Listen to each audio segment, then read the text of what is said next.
பரிசுத்த நாமத்துக்கு சோத்திரம். போன ஜூன் மந்த் அன்னைக்கு நான் இங்கே ப்ரேயர் மீட்டிங் வந்திருந்தேன். என்ன ரீசன்னா, என்னோடய காலேஜ் விஷயமாக இங்கே வந்திருந்தேன். எம்சிஏ சீட்காக கிடைக்கிறதுக்கு ரொம்ப ஸ்ட்ரகிளாக இருந்துச்சு. அது கிடைக்காம நான் அங்கிள் கிட்ட வந்து ஜெபம் பண்ணும்போது அவர் எனக்கு ஒரு வார்த்தை கொடுத்தாரு. நீ சொல்ல ஆகும், அது கட்டளையிட நிற்குன்ற வார்த்தை எனக்கு கொடுத்தாரு. அதன்படியே நான் ஜெபம் பண்ணேன். அதே மாதிரி இந்த இயர் எனக்கு அந்த காலேஜில் சீட் கூப்பிட்டு கொடுத்தாங்க. அதுக்காக கோடான கோடி நன்றி. Praise be to God. என் பேர் ஜூடித். நான் பள்ளிக்கரணையிலேருந்து வரேன். நான் ரொம்ப வருஷமாகவே வந்து அன்பரின் பாதத்தை ஒரு நாள் மீட்டிங் அட்டென்ட் பண்ணுவேன். அப்புறம் இங்கே வந்து 1 இயராக வந்துட்டுருக்கேன். நான் வந்து 2022 வந்து என்னோடய பிஜி முடித்தேன். 2023 வரைக்கும் எனக்கு ஒரு ஜாப் இல்லைன்னு ரொம்ப வருத்தப்பட்டு கொண்டே இருந்தேன். லாஸ்ட் இயர் கூட ஃபெப்ரவரி மந்தில் வந்து அங்கிள் வந்து இந்த மாதிரி அவன் தலையை நிமிர செய்வேன் அப்படின்ற ஒரு வேர்டில் வந்து அங்கிள் சொல்லிட்டு இருந்தாங்க. அப்போ கூட ஃபுல்லாக கண்ணீரோடு இருந்தேன்.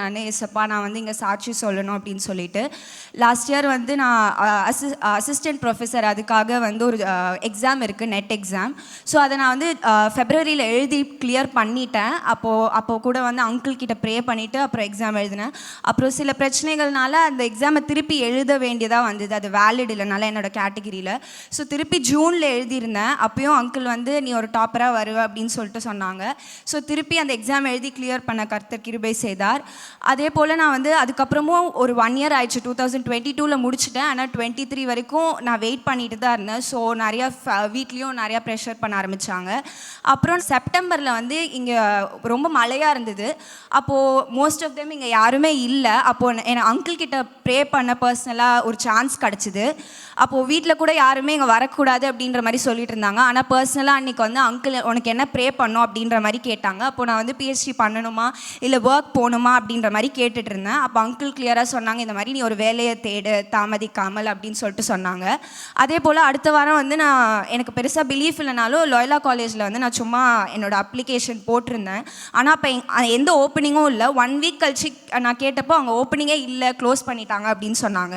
அப்புறம் 2 மந்த்ஸ் ஆச்சு. அப்போயும் எந்த ரெஸ்பான்ஸும் இல்லை. ஸோ அப்படியே நான் விட்டுட்டேன். ஆனால் வந்து அதுக்கப்புறம் வந்து டிசம்பரில் வந்து ஒரு கால் வந்தது, 28 டிசம்பர். இந்த மாதிரி நீங்கள் வந்து இன்டர்வியூக்கு வாங்க அப்படின்னு சொல்லிட்டு. அட்வர்டைஸ்மெண்ட்லாம் எதுவுமே போடலை. யாரோ ஒருத்தவங்க வந்து ஒரு ஸ்டூடெண்ட் எனக்கு தெரிஞ்சவங்க வந்து என்னோட ஜூனியர் வந்து இந்த மாதிரி ஒரு வேகன்சி இருக்குது அப்படின்னு சொல்லிட்டு நீங்கள் இன்டர்வியூ அட்டென்ட் பண்ணுங்கள் அப்படின்னு சொன்னாங்க. ஏன்னா அட்வர்டைஸ்மெண்ட் போடாதனால யாருக்குமே தெரியாது. ஸோ எனக்கு அதுவே ஒரு பெரிய ஆச்சரியமாக இருந்தது.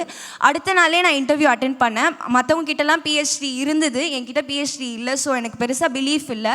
ஆனால் அன்றைக்கே ஒரு ஜாப் கிடச்சிது. அன்றைக்கே இன்டர்வியூவில் 3 பேர்கிட்டையும் பிஹெச்டி இருந்தது. ஆனால் அந்த இடத்துல கர்த்தர் என்னை மகிமைப்படுத்தினார். அங்கிள் சொல்லி எனக்கு பிளெஸ் பண்ணி ப்ரே பண்ண ஒவ்வொரு வார்த்தைகளையும் கர்த்தர் நிறைவேற்றார். இப்போ வந்து அசிஸ்டன்ட் ப்ரொஃபஸராக லோயலா காலேஜில் நிற்க கர்த்தர் உதவி செய்தார். இது மட்டும் இல்லை, என்னை வந்து 12th நான் ஒவ்வொரு டெசிஷனும் அங்கிள் கிட்ட கேட்டு இந்த விஷயம் எடுக்கலாமா அப்படின்னு சொல்லி ப்ரே பண்ணி கேட்பேன். என்னோடய பிஜி கூட அங்கிள் கிட்ட வந்து இது போகலாமா இல்லை வேறு இது போகலாமா அப்படின்னு கேட்டப்போ அங்கிள் பிஜி பண்ணுன்னு சொன்னாங்க. அந்த இடத்துலையும் எனக்கு வந்து பிரசிடென்ட் கிட்ட கோல்டு மெடல் வாங்குற அளவுக்கு கர்த்தர் கிருபை செய்தார். ஒவ்வொரு வார்த்தைகளையும் அவரோட பிளானில் இருக்கணும் அப்படின்றதுக்கு வந்து என்னோட ஏக்கமாக இருந்தது. அப்போ அங்கிள் மூலமா ஒவ்வொரு கைடன்ஸ், அப்புறம் சோர்ந்து போன வெயிட்டிங் பீரியடில் வந்து ரொம்ப கண்ணீரோடு இருப்பேன். நானே ஏசப்பா ஒரு வருஷமாக வெயிட் பண்ணுறேன், இவ்வளோ எல்லாமே அச்சீவ்மெண்ட்டோடு இருந்தாலும் ஏன் வெயிட் பண்ணுறோம் அப்படின்னு தெரியாத வேலையில் அங்கிளோட வேர்ட்ஸ் நிறையா வேலையில் கம்ஃபர்ட் பண்ணிகிட்டு இருக்கு. ஸோ அதற்காக கர்த்தரை ப்ரைஸ் பண்ணுறேன். அங்கிளுக்கும் தேங்க்யூ. ஹல்லேலூயா.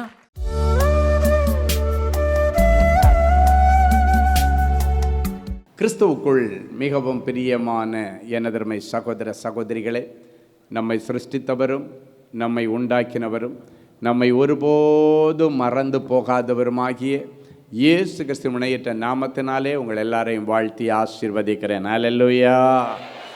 எல்லாரும் சந்தோஷமாக இருக்கீங்களா? எடுத்து வாசியுங்கள் சங்கீதம் 3:3. ஆனாலும் கர்த்தாவே நீர் என் கேடகமும் என் மகிமையும் என் தலையை உயர்த்துகிறவருமாய் இருக்கிறீர். முதலாவது, நீ வேலை செய்கிற இடத்திலே உன்னை தலை நிமிர பண்ணுவாராம். 2வது, எங்க நீ அடிமைப்பட்டிருக்கிறாய், யார் உன்னை தலையில கொட்டி கொட்டி கொட்டி உன்னை அடிமையா வச்சிருக்கிறாங்க, அந்த இடத்துல நீ அடிமைத்தனத்தில் இருக்கிற அந்த இடத்துல ஆண்டவர் உன் பெயரை பெருமைப்படுத்த போகிறார். அடுத்து, இந்த வியாதி சில நேரங்களில் நமக்கு தலைக்குனிவை கொண்டு வருகிறது. சில வியாதிகள், சில கொள்ளை நோய்கள் நம்முடைய வாழ்க்கையில் வந்து நம்ம வேதனைப்படுத்தும் பொழுது மற்றவர்கள் நம்மை பரிகாசம் பண்ணுகிற அளவுக்கு மாறிவிடுகிறது. மற்றவங்க நம்ம குறித்து தேவையில்லாத தவறான வார்த்தைகளை பேசக்கூடிய நிலைமையில் நிறைய பேருக்கு, யாருக்காவது ஒரு குடும்பத்தில் ஒரு வியாதி வந்துச்சுன்னா அவன் என்ன பாவம் பண்ணானோ, அவனுக்கு ஒரு பேரலைட்டிக் வந்தால் போதும் என்ன பாவம் பண்ணானோ, யார் குடும்பத்தை அழித்தானோ, யார் குடும்பத்தை கெடுத்தானோ என்று ஊரெல்லாம் பேசி திரிகிற ஜனங்கள். இன்னைக்கு ஆண்டவர் சொல்கிறாரு, உன் வியாதியினால் கூட உனக்கு ஒரு தலைக்குனிவு வரக்கூடாது. அப்போஸ்தலர் நடபடிகளின் புஸ்தகம் 14ஆம் அதிகாரம் 8 முதல் 10 வரை உள்ள வசனங்கள் இப்படியாய் சொல்லுகிறது. எடுத்து வாசிப்போமா? லீஸ்திராவிலே ஒருவன் தன் தாயின் வயிற்றிலிருந்து பிறந்தது முதல் சப்பானியாயிருந்து ஒருபோதும் நடவாமல் கால்கள் விளங்காதவனாய் உட்கார்ந்து பவுல் பேசுகிறதை கேட்டுக்கொண்டிருந்தான். அவனை பவுல் உற்று பார்த்து ரட்சிப்புக்கேற்ற விசுவாசம் அவனுக்கு உண்டென்று கண்டு நீ எழுந்து காலூன்றி நிமிர்ந்து நில் என்றான். உரத்த சத்தத்தோடே சொன்னான்.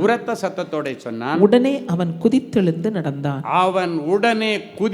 எழுந்து நடந்தான். தாயின் வயிற்றில் பிறந்தது முதல் அவன் நடந்ததே கிடையாது. அப்படின்னா பிறவி சப்பானி என்ற அர்த்தம். அப்படிப்பட்ட ஒருவன் அப்போஸ்தலனாகிய பவுல் பிரசங்கம் பண்ணுகிற கூட்டத்திலே கலந்து கொண்டான். எங்கன்னா லீஸ்திரா என்கிற பட்டணத்தில் நடந்த ஒரு கூட்டம். பிரசங்கம் பண்ணிட்டு இருக்கிறாரு. அப்போது அவர் உற்று பார்க்கும் பொழுது அந்த கூட்டத்தின் மத்தியிலே ஒருத்தன் பிறவியிலேயே சப்பானியாக இருக்கான். அப்போ பவுல் பேசுகிறதை அவன் கேட்டு கொண்டிருந்தான். அவன் கேட்டுட்டு இருக்கும் பொழுது அவனுக்குள்ளால ரட்சிப்புக்கு ஏற்ற விசுவாசம், அப்படின்னா ஆண்டவருடைய ரட்சிப்பின் வார்த்தைகளுக்கு ஏற்ற விசுவாசம், விடுதலை கொடுக்க முடியும், சுகமாக்க முடியும் என்பதற்கு ஏற்ற ஒரு விசுவாசம். ஆண்டவர் மனசு வச்சா இப்ப கூட என்ன குணமாக்க முடியும் என்கிற விசுவாசம் அவனுக்குள்ளே இருக்கிறதை இந்த தேவ மனுஷன் கண்டுபிடித்தான். இப்போ கூட உன் சரீரத்தில் இருக்கிற கொள்ளை நோய், கிட்னி பிரச்சனை, இருதய பிரச்சனை, உன்னுடைய சரீரத்தில் இருக்கிற ஏதோ ஒரு கொள்ளை நோய், இரத்தத்தில் இருக்கிற கோளாறு, இல்லாவிட்டால் கேன்சர் வியாதியை என் ஆண்டவரால் குணமாக்க முடியும் என்று வார்த்தைகளை கேட்டுக்கொண்டிருக்கிற உனக்குள்ளே ஆண்டவரால் குணமாக்க முடியும் என்கிற நம்பிக்கை உனக்குள்ளே இருக்கிறதானால் இன்றைக்கு உனக்கு ஒரு அற்புதம். அவன் எல்லாரையும் பார்க்குறான். ஆனால் இவனுடைய இந்த லீஸ்திராவில் நடந்த அந்த கூட்டத்தில் இந்த பிறவி சப்பானிய இந்த தேவ மனுஷன் மேலிருந்து பவுல் பார்க்கும் பொழுது ஆண்டவர் என்னை இந்த வியாதியிலிருந்து ரட்சிப்பார், விடுதலையாக்குவார் என்கிற விசுவாசம் அவனுக்குள் இருக்கிறதை கண்டுபிடித்தான். இன்னைக்கு நீ சுமந்து வந்த பிரச்சனைகளுக்கெல்லாம் என் ஆண்டவர் விடிவு காலம் கொடுப்பார், விமோச்சனம் கொடுப்பார் என்று உன் இருதயத்திலே நீ விசுவாசித்தால் உன் இருதயத்தை ஊடுருவி பார்க்கிற ஆண்டவர் அதை கண்டுபிடித்து பவுல் சொன்னான், நீ எழுந்து காலூன்றி நில் என்று சொன்னான். ஒரு பிறவி சப்பானியை பார்த்து super natural miracle. Paralytic attack ஆனவன் இல்லை, இவன் பிறவியிலே சப்பானி. நீ எழுந்து காலூன்றி நிமிர்ந்து நில் என்று சொல்கிறான். அடுத்த நிமிஷத்தில் அவன் குதித்து எழுந்து நடந்தானாம். ஹல்லேலூயா. காரணம் என்ன? அவன் கேட்ட வசனங்களின் மேலே அவனுக்கு ஒரு நம்பிக்கை. வசனம் சொல்லுகிறது ரட்சிப்புக்கேற்ற விசுவாசம், அப்படின்னா குணமாக்குவதற்கு ஏற்ற விசுவாசம் இவனுக்குள் இருக்கிறது என்பதை அவன் கண்டு அவனை பார்த்து எழும்படான்ட்டார். எழுந்து நிமிர்ந்து நில் என்று சொன்னார். அவன் எழுந்து நிமிர்ந்து நின்று துள்ளி குதித்தான் என்று வேதம் சொல்கிறது.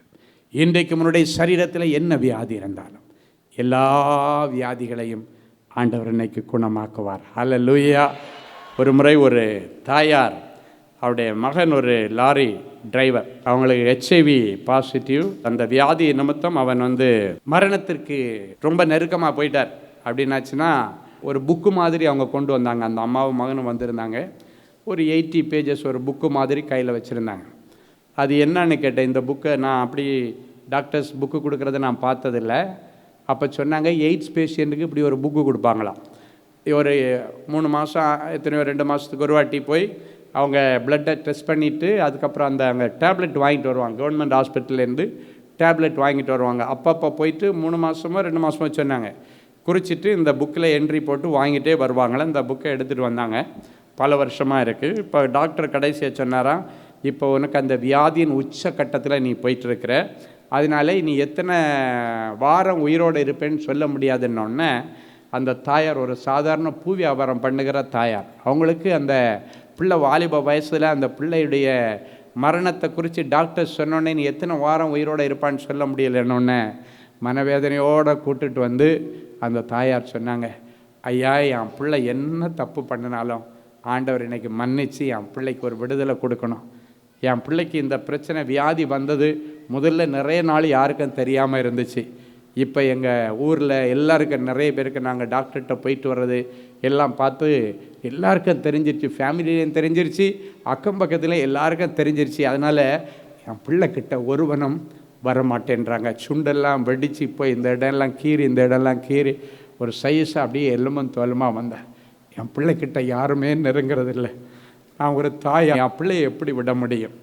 நீங்கள் ஒரு சின்ன ஜெபம் என் பிள்ளைக்கு பண்ணினா நான் நம்பிக்கையோடு வந்திருக்கிறேன், கண்டிப்பாக என் பிள்ளைக்கு இந்த வியாதியிலேருந்து விடுதலை கிடைக்கும். இந்த தாயார் அழுது அழுது அழுது முகம் எல்லாம் வீங்கி போச்சு. நான் ஆறுதல் சொன்னாலும் அவங்களால ஆறுதல் அடைய முடியல. ஏன்னா டாக்டரை பார்த்துட்டு புக் எடுத்துகிட்டு நேராக அவங்க வர்றாங்க. இன்னும் எத்தனை வாரம் உயிரோடு இருப்பான்னு சொல்ல முடியாது. அடுத்த வாட்டி நீங்கள் இங்கே மருந்து வாங்க வருவீங்களான்னு டவுட்டு என்னெல்லாம் சொல்லிவிட்டார்கள். கண்ணீரோடு வந்தாங்க. நான் ஆண்டவர்கிட்ட சொன்ன, ஆண்டவரே விபச்சாரத்தில் கையும் களவுமா பிடிக்கப்பட்ட ஒரு ஸ்திரீ கூட கடைசி நிமிஷம் அவளுக்கு சாவு என்கிற விளிம்பில் வந்து நிற்கிறாள். ஜனங்களெல்லாம் கையில் கல் எடுத்துகிட்டு வந்து சொல்கிறாங்க, மோசையுடைய சட்டப்படி இவளை கல்லெறிஞ்சு கொல்லணுன்னு சொல்லியிருக்கு. ஆண்டவரே நீங்கள் சொல்லுங்கள், இவளை கல்லெறிஞ்சு உங்கள் கண்ணு முன்னால் அவளை சாவடிக்கிறோம் என்று சொல்லும் பொழுது இயேசுநாதருடைய கண்ணு முன்னால் ஒரு ஜீவன் அழிவதையோ சாகிறதையோ அதுவும் இப்படி ஒரு துர்மரணம் வருகிறதையோ ஆண்டவர் விரும்பலை. அதனால் சொன்னார், உங்களில் பாவம் இல்லாதவன் முதல் கல்லை இவள் மேலே எறியட்டும். அடுத்த நிமிஷத்தில் எல்லாரும் கல்லை போட்டுட்டு திரும்பி போயிட்டாங்க. ஆண்டவர் அவளை பார்த்து சொன்னார், இனி பாவம் செய்யாதே, நானும் ஒன்றும் மன்னிச்சு விட்டுட்டேன், உனக்கு இன்னொரு வாய்ப்பு கொடுக்குறேன்னு சொன்னார். எப்போவுமே ஜபிக்கும்போது ஆண்டோடைய வசனங்களை பிடிச்சி ஜெபம் பண்ணினீங்கன்னா ஆண்டவர் கண்டிப்பாக அற்புதம் செய்வார். எஸ்கேப் ஆகவே முடியாது. ஆண்டவரை எஸ்கேப் ஆகாமல் நிறுத்துறதுக்கு ஒரு காரியம் உண்டுன்னா அவரே பேசின வார்த்தைகள். உங்கள் வாயால் இதை சொல்லியிருக்கீங்கன்னு சொல்லி பாருங்கள், ஆண்டவர் எஸ்கேப் ஆக முடியாது. நான் இப்படி தான் வசனத்தை பிடிச்சி அங்கங்கேயே கிடக்கிற வசனத்தை பிடிச்சி வச்சுட்டு ஜனங்களுக்காக ஜபிக்கிறது என் வழக்கம். ஆண்டவர்கிட்ட சொன்ன, ஆண்டவரே கையும் களவுமா விபச்சாரத்தில் பிடிக்கப்பட்ட பெண் சாவின் விளிம்பில் நிற்கிற, அவ்வளோதான், ஒரு செகண்ட் தான். நீங்கள் அவனு சொன்னாச்சுன்னா கல்லாலே அடித்து கொண்டுருவானுங்க, உங்கள் கண்ணு முன்னால் செத்துருவான். இவனும் அதே போல் மரணத்திற்கும் இவனுக்கும் நெருக்கமாக இருக்கிறான். இவனும் அதே போல் இப்படிப்பட்ட ஒரு பாவத்தை நிமித்தம் வந்த ஒரு கொள்ளை நோயினால் தான் இவன் வந்து நிற்கிறான். ஆண்டவரே அவளுக்கு மன்னிப்பு கொடுத்து மறுவாழ்வு கொடுத்த ஆண்டவர் அதே இயேசு நேற்றும் இன்றும் என்றும் மாறாதவர்னு ஊரெல்லாம் நான் பிரசங்கம் பண்ணிட்டு இருக்கிற ஆண்டவரே, எனக்கு இந்த காரியத்தில் ஒரு சாட்சி வேணும். அவர் என்றும் மாறாதவர். நேற்றைக்கு 2000 வருஷத்துக்கு முன்னால் இருந்த ஆண்டவர் அதே போல் இன்றைக்கும் உயிரோடு இருக்கிறார், மன்னிக்கிறார், அற்புதம் செய்கிறார். அவளை நீங்கள் சாக விடலை, இவனை சாக கொடுப்பதில்லை. இவனுக்கு நீங்கள் ஒரு பாவ மன்னிப்பு கொடுத்து இவனை வாழ வைக்கணும்னு சொல்லிட்டு என் விசுவாச கண்களில் நான் ஒரு விஷனை பார்த்து ஜெபம் பண்ணுறேன். இவனுடைய இடது வெயினை ஆண்டவர் கட் பண்ணி அழுக்கு நிறைஞ்ச HIV அந்த கிருமி இருக்கிற எல்லா பிளட்டையும் ஆண்டவர் வெளியேற்றணும். வலது வெயினை கட் பண்ணி இவனுக்காக நீர் சிந்தின அந்த இரத்தத்தை இவனுடைய கைக்குள்ளால் இவனுடைய சரீரத்திற்குள்ளால் அனுப்பி புதிய இரத்தமாக இவனை மாற்றி விட்டுறணும். அப்படியே என்னுடைய விசுவாச கண்களில் பார்த்து ஜபிக்கிறேன். ஒரு கருப்பு ரத்தம் அப்படியே வெளியேறிட்டு இருக்கு, அப்படியே ஃபுல்லாக வெளியேறுது. இன்னொரு பக்கத்தில் என் ஆண்டவருடைய அழகான பரிசுத்த ரத்தம் மட மட மட மடன்னு உள்ளே யாருது, குளுக்கோஸ் யாருது மாதிரி உள்ளே ஏறுகிறது. ஆண்டவர்கிட்ட சொன்ன, ஆண்டவரே நீர் இன்றைக்கும் உயிரோடு இருக்கிறேன், என் பிள்ளை சாகாமல் பிழைத்து வந்து கர்த்தருடைய செய்கை விவரித்து சொல்லணும். நீர் அவனை வெகுவாய் தண்டித்தும் சாவுக்கு ஒப்பு கொடுக்கவில்லை என்று சொல்லி அந்த மகனை ஆசீர்வதிச்சு அனுப்பினேன். ஆண்டோடைய பெரிய கிருபையினால் அது வரைக்கும் சாப்பிட முடியாதவன் சாப்பிட ஆரம்பித்தான். அடுத்த டேன் வருது, அங்கே போய் பார்த்தா டாக்டர்ஸ் செக் பண்ணிவிட்டு பிளட்டை செக் பண்ணி பார்த்துட்டு இப்போ உனக்கு நல்ல அந்த நோய் எதிர்ப்பு சக்தியெல்லாம் நல்ல அழகாக உன் சரீரத்தில் இருக்குது, இன்னொரு டெஸ்ட் பண்ணிட்டு வந்தாச்சா, HIV நெகட்டிவ். ஹல்லேலூயா. டாக்டர் புக்கை கிழிச்சு குப்பை தொட்டியில் போட்டுட்டு ஹவ் இஸ் இட் பாசிபிள் என்று கேட்டாராம். இது எப்படி நடந்தது? அவன் சொன்னானா, என் இயேசுவாலே நடந்தது. அந்த இயேசுவாலே இன்றைக்கு உனக்கு ஒரு நல்லது நடக்கும். இன்றைக்கு உன்னுடைய வியாதியிலிருந்து ஆண்டவர் ஒரு விடுதலையை கொடுப்பார். நம்பிக்கையுடைய சிறைகளை அரணுக்கு திரும்புங்கள், கர்த்தர் இரட்டிப்பான நன்மையை தருவார். இந்த தம்பி அன்பரின் பாதத்தில் சாட்சி சொல்கிறதுக்கு என்கிட்ட சொன்னார். நான் சொன்னேன், நீ இப்படியெல்லாம் சொல்லிகிட்டு இருக்காதடா, ஏற்கனவே தலை குனிஞ்சு நிற்கிற, நீ தலை நிமிர்ந்து நிற்கணும், எங்கேயும் சொல்லாத.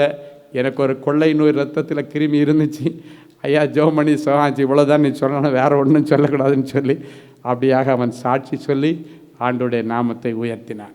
என் அன்பு தேவனுடைய பிள்ளைகளே, இது உன்னுடைய 10 நாள். எங்கே தலை குனிஞ்சு நின்றியோ அங்கே ஆண்டவர் தலை நிமிர பண்ணுவார். ஹல்லேலூயா. ஆனாலும் கர்த்தாவே, நீர் எனக்கு கேடகமும் நீர் எனக்கு மகிமையும், நீர் என் தலையை உயர்த்துகிறவருமாயிருக்கிறீர் என்று தாவீது சொன்னது போல என் பிள்ளைகளுக்கு பின்னால சத்துருக்கள் அநேகம் பேர் எழும்பி இருக்கிறார்கள். இவருடைய ஆத்மாவுக்கு ரட்சிப்பு கிடையாது என்று சொல்லி இவருடைய ஆவிக்குரிய வாழ்க்கையை குறித்து, குடும்ப வாழ்க்கையை குறித்து அநேகம் பேர் என் பிள்ளைகளை குறித்து பழி சொல்லிக் கொண்டிருக்கிறார்கள். ஆனாலும் கர்த்தாவே, அந்த ஜனங்களுக்கு மத்தியிலே நீர் இவர்களுக்கு கேடகமாகவும் இவர்களுக்கு மகிமையாகவும் இவருடைய தலையை நிமிர பண்ணுகிறவராகவும் இருக்கிறபடியினால் உமக்கு நன்றி.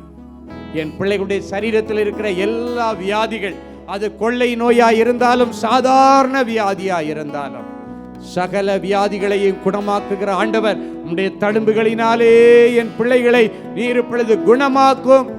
அன்றைக்கு பவுல் அந்த திமிர்வாதக்காரனை பார்த்து, சப்பானியை பார்த்து சொன்னான், நீ எழுந்து நிமிர்ந்து காலூன்றி நில் என்று சொன்னானே. என் பிள்ளைகள் இனி எல்லா வியாதிகள் நீங்கி நிமிர்ந்து தலை நிமிர்ந்து காலூன்றி நிற்க, ஓட உழைக்க கர்த்தர் பலன் தருவீராக. பழுதடைந்த எல்லா உறுப்புகளும் என் பிள்ளைகளுக்கு புதிதாய் மாறட்டும். இயேசுவின் மூலம் பிதாவே, ஆமேன், ஆமேன். கிறிஸ்துவுக்குள் அன்பானவர்களே, ஆண்டவராகிய இயேசு கிறிஸ்துவின் இனிய நாமத்தில் அன்பின் வாழ்த்துக்கள்.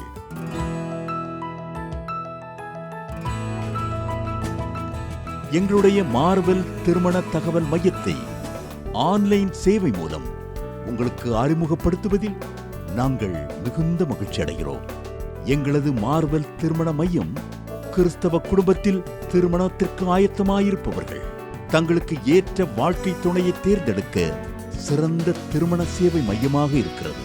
மேலும் மார்வெல் திருமண தகவல் மையத்தில் நீங்கள் பதிவு செய்வதற்கு எங்களது இணையதள முகவரி www.marvelmatrimony.com மற்றும் அலைபேசி எண் 7824855999 என்ற எண்ணிற்கு தொடர்பு கொள்ளலாம். சென்னை, நாகர்கோவில் மற்றும் மும்பை நகரில் உள்ளவர்கள் பதிவு செய்ய விரும்பினால் கீழ்க்கண்ட விலாசங்களில் உள்ள எங்களது அலுவலகங்களோடு தொடர்பு கொள்ளலாம். தேவனின் அன்பு ஊழியங்கள் எண் 14, ராமலிங்க நகர், OMR ரோட், SRP டூல்ஸ் அருகில், Kottivakkam, Chennai 41.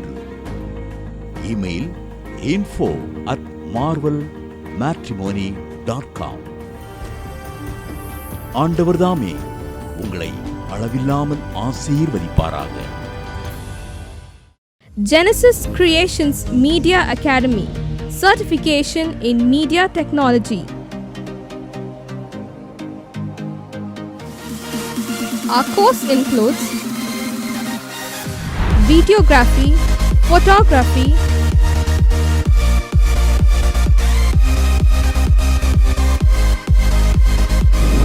live video mixing,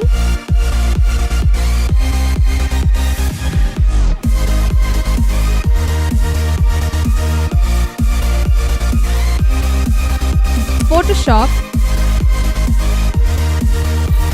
live sound mixing,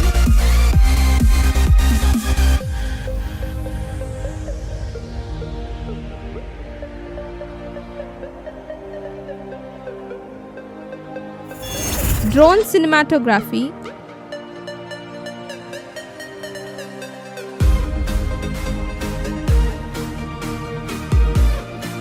and video editing.